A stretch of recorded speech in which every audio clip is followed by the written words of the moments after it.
Hello. In this segment, we're taking up Romans chapter 7 and understanding where Paul now is applying the law to his understanding of these new converts coming in to the faith.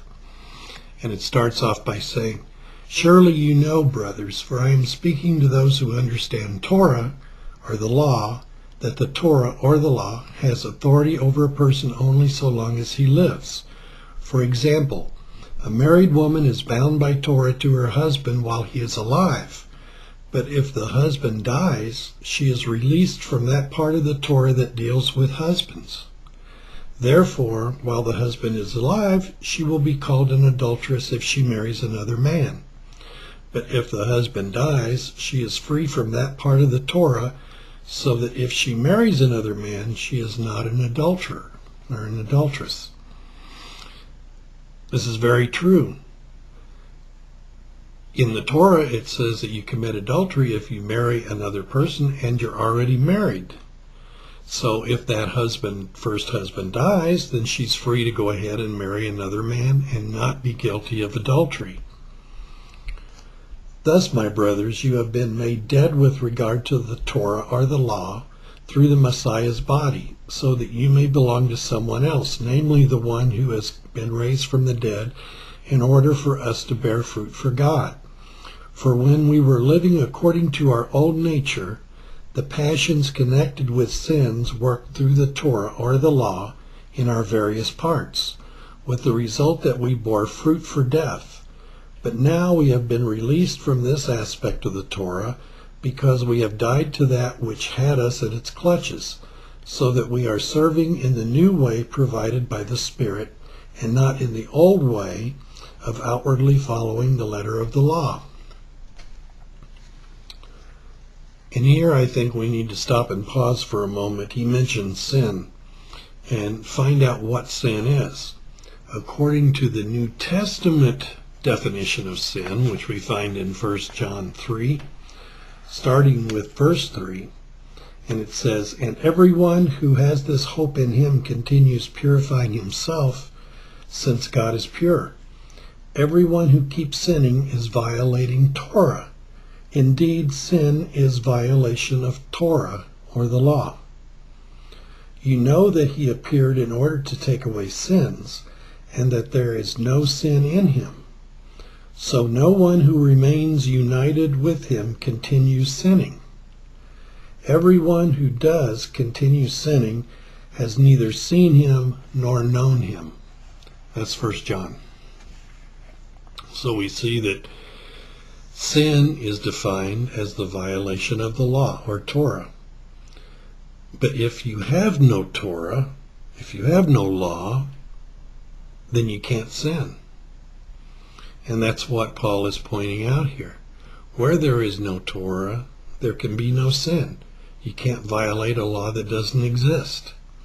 And these people did not have the law, because they had just come into the synagogues and had not learned about the law of Moses yet, or the Torah.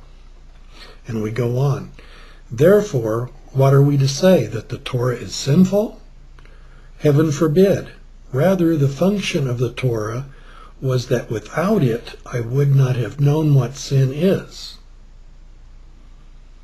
In other words, before he knew what Torah was all about, the commandments that were in Torah, in the law, he didn't know what sin was. He didn't know he was violating something that he didn't know about. For example, I would not have become conscious of what greed is if the Torah or the law had not said, "Thou shalt not covet." But sin, seizing the opportunity afforded by the commandment, worked in me all kinds of evil desires. For apart from the Torah or the law, sin is dead. I was once alive outside the framework of Torah or the law, but when the commandment really encountered me, sin sprang to life, and I died. The commandment that was intended to bring me life was found to be bringing me death.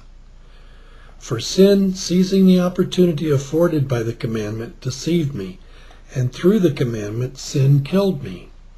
So the Torah or the law is holy, That is, the commandment is holy, just, and good. That seems kind of contradictory, doesn't it? He's saying that until he knew what Torah was, he didn't know he was sinning. But once he started learning the commandments in the Torah or the law, then he started seeing that sin was taking control. And it's kind of hard to understand, but actually Torah comes in two sections. It's kind of a two-sided coin. On the one side, we have, of the 613 commandments, we have 365 negative commandments. On the other side, we have 248 positive commandments. In our human understanding, it's a lot easier to keep a positive commandment than it is to keep a negative commandment, because the negative commandment almost assumes, by being negative, that you're going to do what's not right.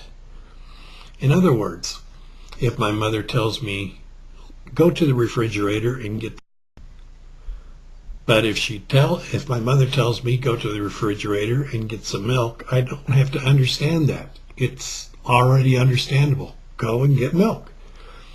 But if she were to put it in a negative form, if you don't go get me milk out of the refrigerator, I'm going to be really upset with you, then it's harder to understand, because right away I want to start trying to reason, why would she be mad if I didn't go get the milk? What would be the punishment if I didn't get the milk? It was almost automatically assuming that I was not going to go get the milk. And that's what Paul is talking about here. He's saying that when he came upon the negative commandments, sin came in, because, as he's going to go ahead and say in the next few verses, that the things he wanted to do are the things that he didn't do, and the things that he did not want to do ended up being the things that he did. As we continue, then did something good become for me the source of death? Heaven forbid. Rather, it was sin working death in me through something good, so that sin might be clearly exposed as sin, so that sin through the commandment might come to be experienced as sinful beyond measure. For we know that the Torah, or the law, is of the Spirit, but as for me, I am bound to the old nature, sold to sin as a slave. I don't understand my own behavior. I don't do what I want to do. Instead, I do the very thing I hate. Now, if I am doing what I don't want to do, I am agreeing that the Torah is good. But now it is no longer the real me doing it, but the sin housed inside me. For I know that there is nothing good housed inside me, that is, inside my old nature. I can want what is good, but I can't do it. For if I don't do the good I want, instead, the evil that I don't want to do, I do. But if I am doing what the real me doesn't want, it is no longer the real me doing it, but the sin housed inside me. So I find it to be the rule, a kind of perverse Torah, that although I want to do what is good, evil is right there with me. For in my inner self I completely agree with God's Torah, or law, but in my various parts I see a different Torah, or law, one that battles with the Torah, or law, in my mind, and makes me a prisoner of sin's Torah, or law, which is operating in my various parts. What a miserable creature I am! Who will rescue me from this body bound for death? Thanks be to God, He will, through Yeshua the Messiah, our Lord. So we see here that it causes a real contradiction to start taking place. Once we encounter God's commandments, then we have a choice to make. And a lot of times we don't want to make the right choice. We end up making the wrong choice. Well, does that make the commandment bad? No. It just means that sin has taken the opportunity to work through that commandment, because the commandment is showing us what sin is. And then all of a sudden we start desiring to experience that.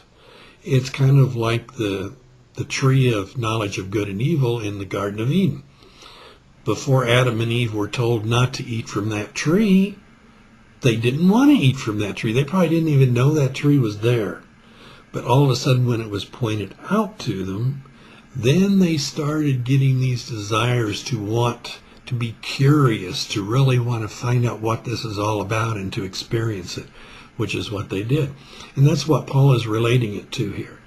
He's saying that when I come upon these negative commandments, I know what the right thing to do is, but all of a sudden I'm pulled towards doing the wrong thing because this commandment is showing me what the wrong thing to do is.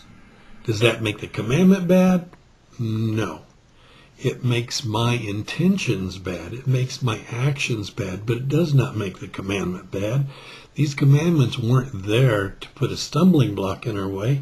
They were there to show what pleases God and what doesn't please God.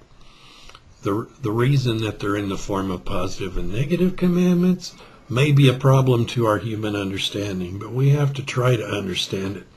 And that's why I'm delving into these writings of Paul. They're very hard to understand if you don't really analyze them out and see exactly what he was talking about, because you would get the idea that the law of Moses is bad, because that's what we're talking about here. The time this was written, there was no New Testament. There was only the law of Moses, the writings, and the prophets. So the law that he's talking about here is Torah, the law of God given by Moses at Mount Sinai. But we also have to realize, too, that there are two sides to Torah. There's the positive side and there's the negative side. It's not there to cause us problems, but we have an easier time understanding the positive sides of Torah than the negative sides of Torah, because the negative sides make us think more. So I hope from this little study that you can see here that Paul is not saying that the law is bad or that we're without the law, because actually without the law there is no sin. If what Christian preachers and teachers tell us that Jesus fulfilled the law and he set it aside, so therefore we're not under the law anymore, then it is impossible for us to sin. So anything that they tell you is a sin is not true, because you cannot sin if you're not under the law. If the law is not controlling you, is not governing your actions, then you cannot break the law. And many, many times they tell you that. And one thing that astounds me is that many of these preachers and teachers that I have talked to always deny that the law is valid today. Yet there is not one single one of them who ever said that the Ten Commandments was not valid for today. Well, that only goes to show how really uninformed they are, because the Ten Commandments are actually part of the law. They were the 10 utterances that were written on the tablets of stone Moses brought down from Mount Sinai. Everything else was given to Moses verbally, but the 10 Commandments was the part of the law of Moses that was put in writing from the very beginning. And it's impossible and very ironic to say, well, I believe that the law is no longer valid today, yet at the same time saying, oh yes, you have to keep the 10 Commandments. They're one in the same. The 10 Commandments are the backbone of the law. All the other 603 laws fit neatly into those 10 categories. And if you study that out and you listen to good Messianic teachers, they will reinforce that the 10 Commandments are part of the law. You cannot deny the part of the law you don't like and uphold the part you do. It's all one thing. And as Yeshua said, if you're guilty of breaking one, you're guilty of breaking them all. So you can't separate them out. You have to take what you don't like with what you like. Hashem, our God, never made it an optional thing. We have to take it as one unit. So I hope today that you're encouraged to look this over and realize that Paul was not speaking against the law. He was speaking against sin that made its opportunity, because of the knowledge of knowing what was right and what was wrong, to do wrong. And how we fall into that if we're not careful and realize and study and know what the commandments of God are. We're going to fall into that problem. So we need to really study and understand the commandments of God, the Torah, or the law. Have a good day.